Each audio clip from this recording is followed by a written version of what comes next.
Hello, I'm Morag and welcome to this episode of Sense Making in a Changing World podcast, a project of the Permaculture Education Institute.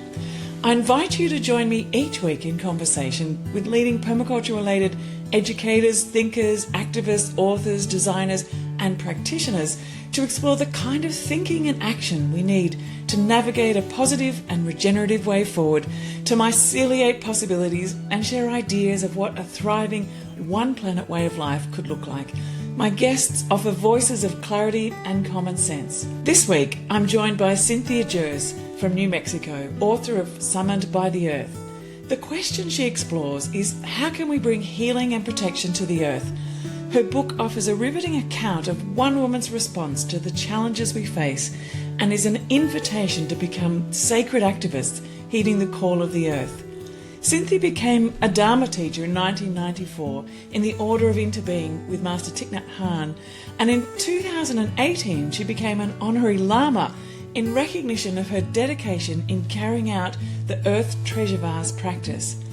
Inspired by 30 years of pilgrimage into diverse communities and ecosystems, Cynthia has forged a new path of Dharma in service to Gaia, deeply rooted in the feminine, honouring Indigenous cultures and devoted to collective awakening. She leads meditations, retreats, courses and pilgrimages to support the emergence of a global community of engaged and embodied sacred activists.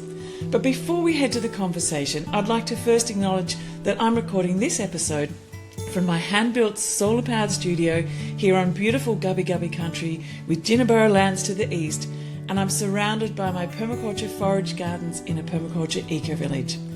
The Sense Making in a Changing World podcast is a project of the Permaculture Education Institute.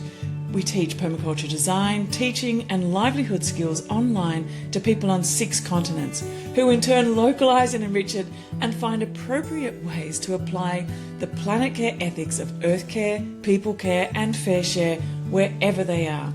So remember to subscribe to Sense Making in Changing World podcast on your favourite podcast app, share it freely and leave us a 5-star review and lovely comment. It really does help other people find this podcast. Alrighty, well let's now turn to the conversation with Cynthia Jurs. Thank you so much for joining me today on the show, Cynthia. It is my honour to have you here on the Sense Making in a Changing World show. Thank you. It's great to be here and meet you and have the opportunity to speak with you. So thanks for having me. There's a question that your recent book talks about as one of the core questions that you've held, which is, how can we bring healing and protection to the earth? And it has a core question that led you on an enormous journey that's brought you to where you are now. And I feel like that was kind of the question that I've been holding all my life as well, and this calling of the earth. And it's so interesting to be in conversation with you here, to hear how different the same question, the same calling has brought us in these deep journeys along our paths. And you've just put out this book, Summoned by the Earth, and I wanted to ask you, first of all, before anything else, when you say earth, I guess sometimes Earth can seem to be like, well, it's just a planet. But for you, Earth is like Gaia, this living, summoned by like a living being. So maybe just speak to what Earth means for you. Well, that's a big part of what the book is all about, is my relationship over time with the Earth and coming into a relationship of knowing Mother Earth or Gaia as a living being that I have formed a very deep relationship with over many years. So it's a big question, and I feel like maybe it would be helpful to sort of start at the beginning, and then I could kind of lead you a little bit down the path of how my relationship with Gaia evolved over time. Would you like that? Sounds great. Yes, please. Okay. So in 1990, I was invited to go and meet an very old lama living in a cave in a remote part of Nepal. And I was already practicing meditation and very much involved with the Buddhist path in different ways. But I had this chance to go and meet the, proverbial old wise man in the cave. And I was walking up the path. I'm a little slow sometimes. I was walking up the path and I realized, oh, I have the opportunity to ask a question of the old wise man in the cave. What am I going to ask him? And the question that came to me, which I bring out in the book, is this question of what can we do to bring healing and protection to the earth? And even back in 1990, I was feeling the need to engage in that question. And it was really my deepest calling, and I didn't even fully realize that at the time. But that was the question that arose, and when it arose, I knew immediately that was the question. And so I lived with him for a couple of weeks and finally had the chance to speak with him. And he said to me, even just one person can bring benefit to the whole area around where they live. And he said, but you, and he looked at me and he pointed at me and he said, you need to get these earth treasure vases and you need to put them in the ground and they will do that work. And my rational mind thought, how's a little clay pot filled with prayers and symbolic offerings going to affect the kinds of change that we need in the world? But the other part of me thought that I needed to find out where to get some because we have to try everything, right? The changes called for are so huge. We have to just approach it from all kinds of ways. And I thought, well, okay, this is what's coming to me. I have a lot of respect for the Tibetan Buddhist tradition, and so, okay, let's try this. And that put me on a path that is still going on. Can I just ask you about this monk in the cave? Because it's quite an extraordinary, it's a very extraordinary thing that you experienced, to go and live with a very old monk in a cave and have this opportunity to ask this question. Can you tell us more about this monk and why he was there, where was he living, and more about your experience of living for those couple of weeks in that with him? Well, so I was invited by a couple of other Dharma students, one of whom was his closest disciple, a man who is also a lama, who's my contemporary, who was basically raised by him. And his father was also a monk or a Rinpoche, not really a monk because he was married and had children, but he was in charge of another monastery in Nepal. And this particular old lama was one of the lamas that taught at this other monastery called Tolu Tarling Monastery.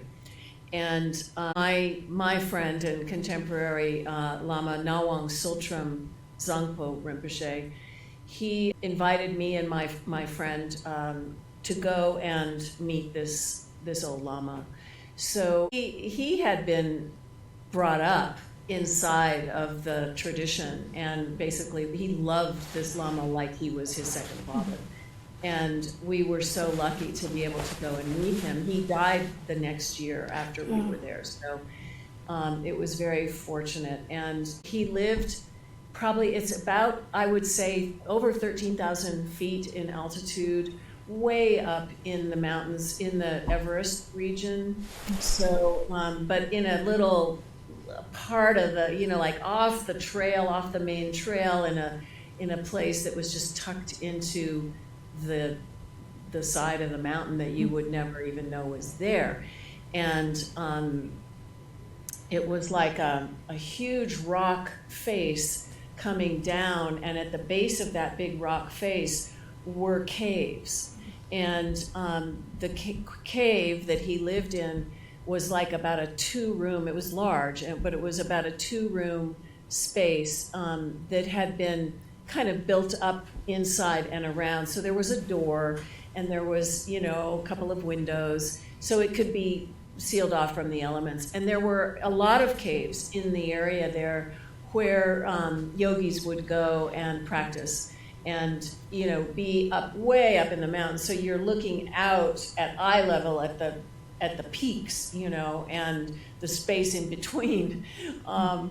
And so it's very conducive to meditation. And anyway, it was a very, very amazing spot. Mm-hmm. And his daughter was there serving him. She was about 50 when I got there back in 1990. And she had already started living with him, taking care of him, I think when she was about maybe about 30. I'm kind of forgetting now how old she was when she started to live in retreat.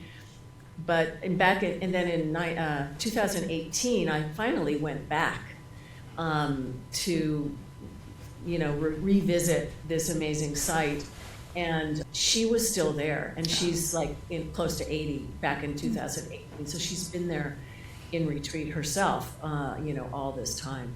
So it's a pretty amazing and unique situation. His name was Charak Rinpoche, or Kushuk Mangdun Rinpoche was his formal name. Charak refers to the place where a lama resides. And he spent a lot of time in his retreat place, which was this cave. But he also, earlier in his life, he spent a lot of time at this other monastery. And but, you know, this was the end of his life, and he had gone back into retreat, and that's where he ended his days. And he passed on this idea of the clay pots to you, to go out into the world with these clay pots and bury them in the soil, full of prayers. Where have you taken these so far, and what has happened along this journey and that you've noticed as you describe it, as a sacred form of activism?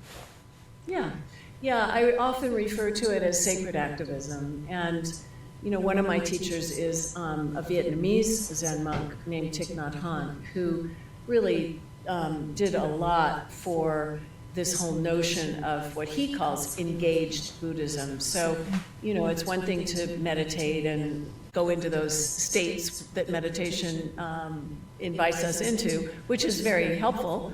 But it's another thing to then apply what happens for us in meditation into being of benefit and service in the world. So that was really important to me. And the Earth Treasure Vase practice is a very old practice that comes from the Tibetan Buddhist, you know, lineages.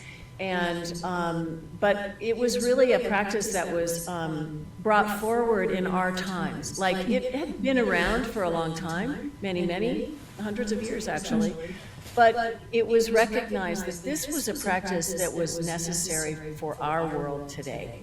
And so when I received them, normally the monks would fill the clay pots with very specific offerings symbolic of healing and protection and renewal and, you know, abundance and things like that. And then give them to us, or just take them themselves to different places to plant in the ground to bring healing and protection to the whole area around where they're placed. But in our case, since they had to travel so far around the world, they were concerned about customs and security issues. And so they gathered up a lot of sacred substances and mixed them right into the clay. And then they consecrated the pots and sent them to me empty, so to speak, which allowed us, our community, to fill them in ways that were meaningful to us and also to the places where the treasure vases were meant to go, which is different than how they would normally be traditionally carried out. So it felt as if that right there was a way of bringing this practice into the contemporary world, so that wherever we have gone with them, we leave them open to receive offerings from people wherever we go. And that way, the practice, it becomes meaningful, you know, it becomes something that people everywhere can relate to. And I was always very concerned that I didn't want to go into some community or culture that's so different from the Buddhist cultures and as if I had the answer, you know. But really to just go with this offering, and it was like in recognition of the particular kinds of imbalance or suffering that is going on in some part of the world, then we would go. And then I was surprised, you know, that people everywhere care. I mean, I shouldn't be surprised, but people everywhere care about their land and about their waters and about their communities and their children and their animals and, you know, the trees and the mountains and the rivers and all of those things. I discovered that the little clay pot, when it's open, it becomes this holy vessel that allows people to just pour their hearts into it and then to come up with some kind of an offering that means something to them, you know, and in that process, people make a connection for themselves about what they care most about. And that's, in a way, because who knows what comes really from a clay pot buried in the earth.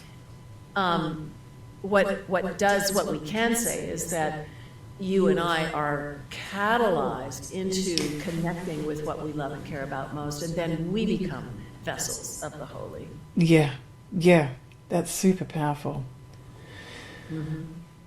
And you spoke about the different places before we switched on the recording, about some of the places that you've taken these vessels, and I'm particularly interested in hearing the story of when you've been here in Australia. And firstly, how you came to find the people and the communities that you wanted to connect with here, and then what happened in that process, and the ripples that have continued from there. Yeah. And let's not forget to circle back to the whole notion of the earth and, you know, how my relationship with the earth has evolved. But I had already been, so when I first started, I received 30 earth treasure vases. I would go out and go to all these places, and then I would come back and kind of go into retreat, and I would contemplate where in the world. And if I tried to figure it out with my head, it wouldn't go well. But if I just sort of opened up, because everywhere in the world needs one of these, frankly. And so I would look at the globe, and I would spin the globe, and I would look at it, and I would go, oh my God, Africa. And then I would say, oh, you know, Australia is a whole continent, you know, we have to go there. And so it was actually, in terms of Australia, it was the last of the original treasure vases that finally, you know, after it was next to the last, because I still have the last of the original ones on my altar. I call it the Mama vessel, because it was the first group, and it's holding space, because after Australia, or actually right before I went to Australia, I received 40 more that I call the second generation that then went out, and I'll tell you about that in a minute. But we also made a third generation of little vessels with a Native American potter from New Mexico who has been guiding us in certain ways here. So there's been 3 generations of these little pots. And it was, so the first trip that I had was to Australia, was with the next to the last of the first generation vases. And so I had been many places already, many places around the world, including to Africa and, you know, all kinds of lots of locations. I knew I had to go to Australia, and I had sort of been like, I don't, you know, okay, so we got to go to Australia. Right before I was getting ready to go, I realized, oh, I think this is going to be a really important journey, you know. And I had, the way that this happens is that, you know, you form an intention to go to some place, in this case Australia, and then you just watch what happens. I had known I had to go to Australia, and a woman I was working with called me up one day, and she said, Cynthia, would you like to meet the custodial elder of Uluru, Uncle Bob Randall? He's in town, and he's staying just down the road from where you live, and we would like for you to meet. And so he came, and we showed him the treasure vase practice, and he invited us to come to Australia. And the Dalai Lama was in Sydney giving teachings at that time. And so we started in Sydney, and the person that was organizing the tour, the trip, the pilgrimage, actually arranged for the little vessel to sit on the altar of the teachings. And the Dalai Lama knew about it, and he paused one day, and he picked it up, and he goes, oh, he chuckled, little thing, and he gave it his blessing, and we sat it down.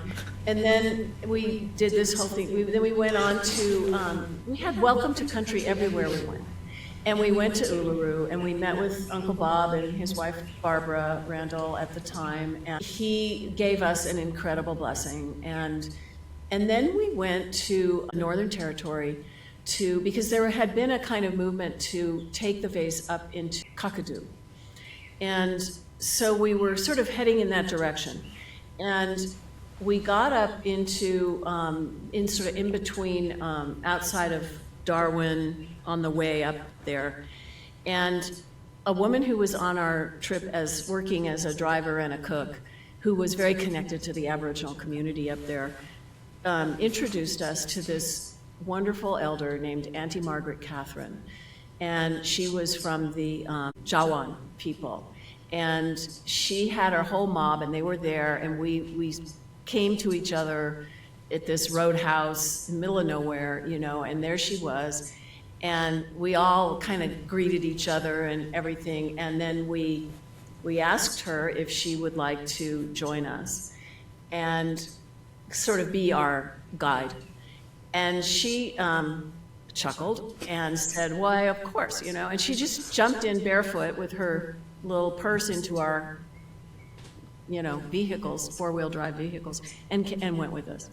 And we went up into, way up into Kakadu, and we were exploring around and everything. And then finally, one day, she was sitting around the fire, and she called me over, and she said, honey, I'll do whatever you want, but really, I think this isn't a very good place. And because it floods, up there, and she was concerned about the treasure vase being buried in a flood region, and some other reasons. And she said, I have a very good place. And so we looked at the maps, and we realized that where she was suggesting was about a day's drive, and that we could go there, and so we did. And we got there, and she's the custodial elder for another amazing region. And she invited us into her ancestral lands, and I just get goosebumps every time I remember how beautiful it was. But she opened the country to us and invited us to then find a spot up in the rocks where we could place it. And I went out with another person to scout, and immediately I just went right straight to a spot that was like the perfect place. And I couldn't believe it was that easy, and we kept looking, and finally we went, no, this is the place. I had such a strong experience there, and it's in my book. This is a whole chapter in my book, but it was like the dream time. She said this later. She said that vase went into the dream time. It's part of the dreaming stories now. And it actually, what it felt like is that it when it entered the earth there, that all the song lines between all the earth treasure vases all over the world came alive. And it was just so beautiful. And anyway, she adopted me as her daughter, and she gave everyone skin names, and we all became related. So now this community, which is all over the world, is like a global family, and we know who we are, aunties, uncles, cousins, mamas, papas, all of it. And that all happened in Australia. And so this global mandala really became something of a very living being. And I had brought with me 4 of the second generation vases on that trip that I carried everywhere around. And at the end, I brought them forward, and because the Australian group that assembled for this was so into the practice, and I gave them the 4 vases for each of the 4 directions of the continent. And so different folks from different parts of Australia have been carrying out the next 4. And the first one of those, I went back. I went back twice after that first trip. But the most amazing journey was when Auntie Margaret said that first one should go to a place, I don't know if you've heard of it, called Gabarmam. I don't know to what extent I should really share this widely, because we don't really reveal the exact location of where the treasure vases are buried, because they're never supposed to be disturbed. But she was the elder who was the custodian of this site in Arnhem Land that you could only access via helicopter. And it was a place where there are rock paintings going back, 50,000 years. And it's just a magnificent site. And some archaeologists had, quote unquote, discovered it. She was the elder who told them much about that place. And she invited us to take one of the vases there. We did that. And it was just stunning. And so then there's one buried in the Yuin Nation in southeastern Australia, and there's one buried in the Purnalulu region. We're about to bury one in outside of Perth, south of Perth, in some ancestral lands that are connected to an elder there. We have a meditation every full moon that we do to invoke all the locations all around the world and keep them alive and keep pouring our prayers into them. And then as the next generations of treasure vases go out, we focus on them and send them on their way. So anyway, so many stories I could tell you, but that's just a little taste. It sounds like you're connecting the globe like this sort of mycelial network of love and relationship and care. Exactly. I often say that, this mycelial network, is a great illustration of how it works and the connections. And, you don't really know what will come from placing one of these little holy vessels in the ground, but it's like a seed. And it's filled with intentions and prayers and, all kinds of energies and alchemical energies with all the offerings and everything. And so, you kind of have to just allow it to do whatever it's going to do. And sometimes it's more subtle, and sometimes it's really tangible, what actually comes about. And keeping them alive through those monthly gatherings as well. Yeah. It's not just planting it and hoping for the best. It's the... Are those meditations open to people beyond those? So how do people find out about these? All right, so we do, it's free. It happens every month. We send out a newsletter about a week before the full moon, telling people what the focus will be, what part of the world, etc. And you can sign up for the newsletter on the website, which is gayamandala.net, can then join the meditation. And we do, it's like a guided meditation and this invocation, as I say. And then we often will have one of the treasure vases in the circle. Someone in the circle the virtual circle, will have one of these pots that is in process. And we'll, after the meditation, open it to receive the prayers and offerings of the people who are in the group that night. And that way people can put their, everything that they want into it. And we, when we first started, we did this in person. Now, because of Zoom and COVID and all these things, we are operating online. But and then I always encourage people who are actually stewarding the treasure vases to gather up a community in the place where they are or where they are going, or both, in order to, really feed the little clay pot with everything it needs to do its job. And its job is in the ground. Its job is not to sit on the altar forever and ever. It's to do its work in the earth.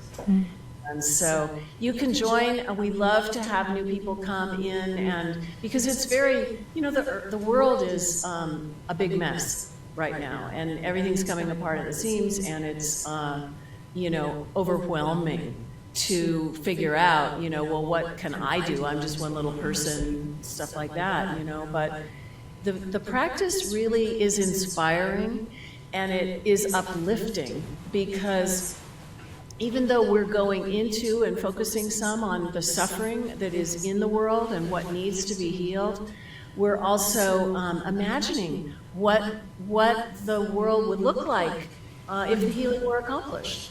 And I think that's really one of the tasks of our time. Yeah, to be able to imagine what's possible. Yeah. And because then you can bring it into being, can't you? Because you can live into that. I want to maybe ask you, before we coming back around to the question about Gaia. Mm-hmm. It's like, where did you and how did you first notice the call for you to be stepping into this work? Like, was it a moment in time when, was something happened and you just went, this is it? Or was it obviously maybe a series of events? Like, when was that awakening? Thank you. It happened in different ways over time. The first moment was walking up that path in Nepal, going, oh, what do we do to bring healing and protection to the earth? But even before that, because you were already on the path of teaching Buddhism. I don't know whether this was before or after, but you were teaching in the order of interbeing with Thich Nhat Hanh. What led you into that path to pay attention to those dimensions of your life? It had always been, something that was in my heart. Joanna Macy was a big influence. She's the one who eventually started what's called the Work That Reconnects. Back then, in 1990, she was very much focused on nuclear guardianship and very concerned about the radioactive waste coming off of the production of nuclear weapons and how that affects the web of life. We have here in New Mexico, we have the Los Alamos National Laboratory, which is where the bomb was created, and a lot of this waste that is the result. And so I was very affected by that and by the awareness of that, and that was part of why I asked the question.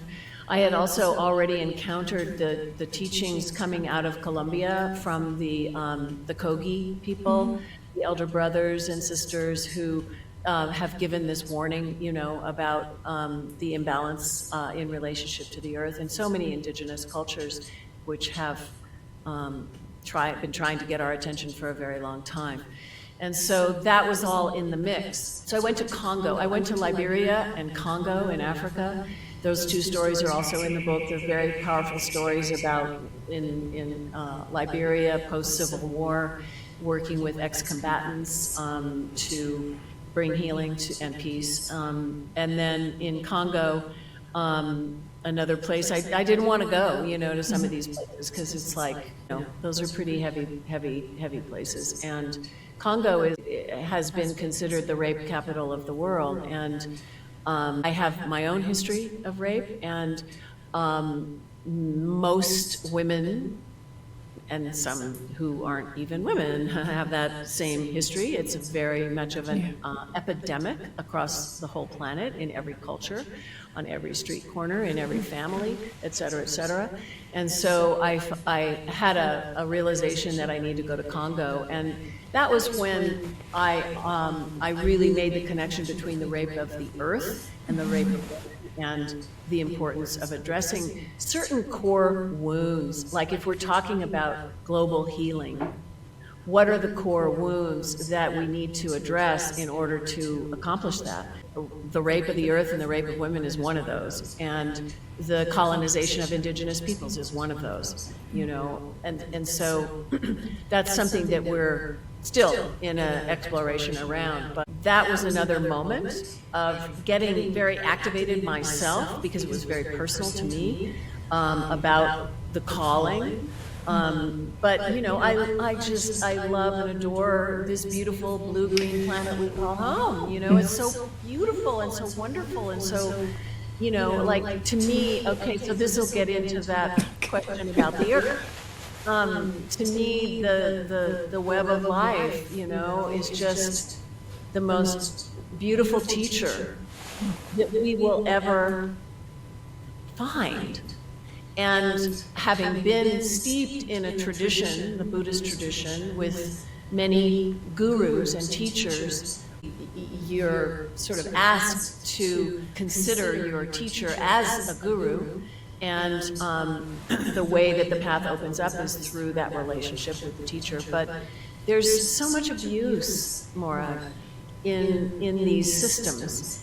And especially as a woman, you know, finding a safe place, really, to open so profoundly in spiritual relationship to a teacher is not an easy thing. Plus, the systems are so hierarchical and patriarchal, and that's part of the change that is upon us. You know, those systems are not taking us where we need to go anymore.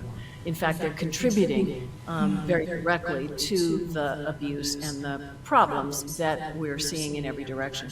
So I slowly began to turn my attention more and more to the little treasure vases as my main practice and listen to the earth. You know, because I didn't know where to take them. I had to listen to her. And she started talking to me. And when I was in Australia at that burial, that very first burial with on Auntie Margaret's land, I had a moment of realizing it was a big moment, which is also written about in the book. I was answering this summons by the earth, and that I had been summoned, you know, by her. Like, it was as if Gaia said, oh, well, she'd be a good one to do this, you know. Anyway, I have developed a practice now that is inspired by the Tibetan way of practicing, with a mantra and a visualization that is a practice of the sublime Mother Gaia. And I finally had to admit and take refuge, really, in the earth as my great teacher, and really leave the hierarchies behind. Yeah. I'm not interested in that anymore. And, you know, it's like I love the teachings. I love many of my teachers, and I'm so grateful. But in this day and age, there's something else that wants to happen. And so I feel like we're in the midst of a collective awakening, and we have to listen to the earth to tell us, you know, what we need to do. Yeah, that's incredible. And really courageous too, to realize that and step away from it and bring the heart of it, but find the true path and meaning and purpose and possibility in stepping into that. You are also a lama yourself. Is that? Am I right in saying that? Is that part of? Yeah, how does that work? 'Cause I've never met a female lama before. Like, I've travelled to the Himalayas as well and spent a lot of time in Ladakh, and always met, you know, the men in robes. That was my experience of what a lama was. So to meet you as a lama, I'd love to hear more of what that means. I was made, when I went back to Nepal in 2018, after all these many years of carrying out the practice, the Lama that I mentioned who took me to meet his teacher, he's now the abbot of this Tolu Tarling monastery, and he made me a Lama at that time. But I didn't go through the traditional training and stuff that most people go through to become a Lama. It was really in recognition of my dedication to this practice that I had received from his teacher, and you know, it was, so I consider it kind of a blessing, but I'm not a lama in the ordinary sense. So I think of it as being an honorary lama, like, you know, when you... Like an honorary doctorate, you're an honorary lama. Exactly. That's exactly how I hold it. And if anybody were to ask me to carry out, you know, certain traditions according to how it is done as a lama, I probably wouldn't be able to do most of that. I could do some of it. I've done a lot of retreat. I've done a lot of practice. I've done a couple of what they call nundros, which are the preliminary practices. I'm pretty steeped in the tradition, but also when I was in Nepal on that trip, I was very conflicted about having been made a lama, because I thought that it would require me to do certain things and be a certain way that I was, you know, in the process of breaking away from. Yeah. Even though you know, it was like coming home to that tradition, and I love it so much. So I was very conflicted. And as I was coming, we were all, the group coming down from this cave back into the world, I fell, and I fell off the mountain. And this is also in my book. It was a huge moment of reckoning, really, because I fell off the path. I tumbled head over heels down. I could have so easily died. It was really a near-death experience, and but I didn't, and I couldn't figure out why I didn't, you know. And eventually, what I realized is that it was the earth who stopped me. I mean, I literally felt in the back of on my back. It was like the earth just went, no, you're not going down that mountain yet. You still have work to do. And it was after that I had to come to terms with the fact that Gaia was my guru, you know, and that I had this practice of, I had already brought this practice forth for myself with the Sublime Mother Gaia, but I hadn't shared it, and I felt like, you know, the times were really calling for this. So all of that is in the mix, and she is the greatest teacher that I feel, you know, we'll have, and the great teacher of our times, because, you know, we're facing quite an uncertain future, really, and we're all needed. So we're all, I like to say how we're all holy vessels that have some offering to make, to contribute to the healing that is needed in the world today, whether it's in our own little backyard or out in some bigger pasture, you know. So the question I'm imagining people saying, so how do I step into that space of being in service to Mother Gaia?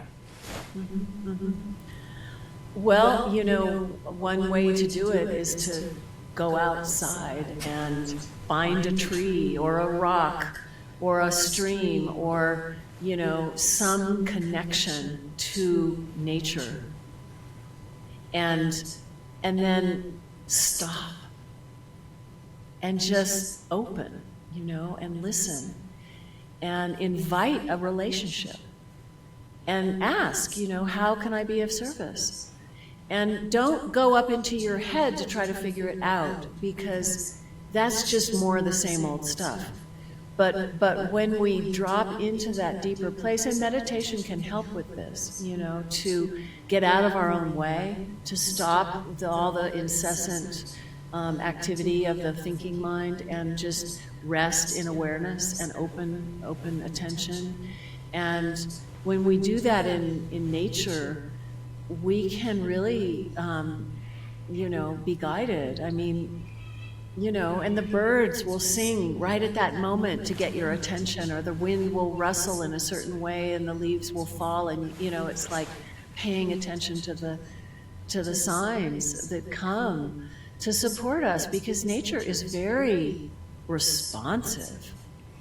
And making offerings, you know, offering a little bit of, well, you know, what is the instruction in making relationship to country, you know, offer a little bit of this and a little bit of that into the water, and, you know, introduce yourself, things like that.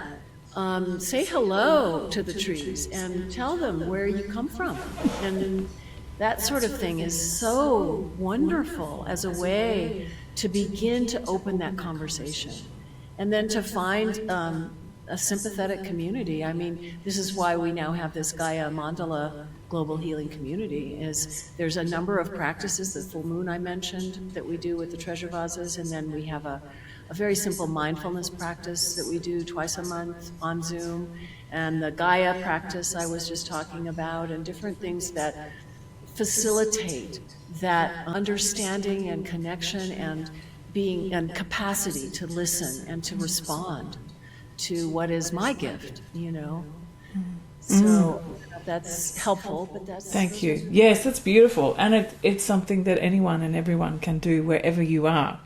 And that's beautiful. And you also... Sorry. Yeah. I'm sorry. I was going to say, you also do host gatherings, in-person gatherings, is that right too? I do, we do. I'm doing a retreat in June here in Santa Fe, New Mexico, where I live, that we're calling a convergence.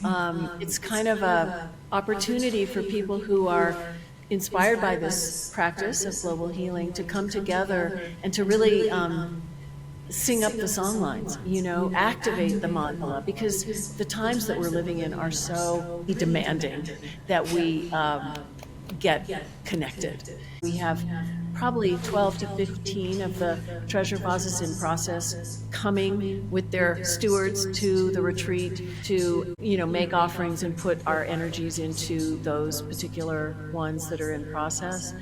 And, I'm not really sure where it's going to go, but we're kind of hoping to do an annual retreat in person. And we've actually talked about next year having that occur in Australia. Fantastic. Oh, I look forward to that. Well, thank you so very much for joining me today, Cynthia. I feel so uplifted and opened in our conversation and so calm and clear. I'm going to share with all the links to your newsletter and your website and your book and all of those things. But maybe if you could just speak out in case someone's listening as they're walking, where is the best place to find you and your book? Oh, thank you. Yeah. The website is called GaiaMandala.net. And all of the practices and newsletter and all of that is there. There's another website called summonedbytheearth.org, which is the website specifically connected to the book, which is the title of the book, Summoned by the Earth. The subtitle is Becoming a Holy Vessel for Healing Our World. And so you can, see a lot and learn a lot about the book there, as well as ways you can order it. Fantastic. Thank you so much, Cynthia. My pleasure. It's wonderful to talk with you, and look forward to hopefully seeing you on a full moon or at a gathering one of these days. Yes, indeed. Yeah, thank you. Thank you for tuning into this episode of Sense Making in a Changing World. Check out the show notes below to find a link to Cynthia's website and book, and also check the show notes for where to find details of our permaculture courses and resources. Make sure you're signed up to hear news and updates, and come and join us at the Permaculture Education Institute to learn practical skills for designing and teaching permaculture and making a good livelihood while living a permaculture-inspired, one planet way of life. Take care. See you next time.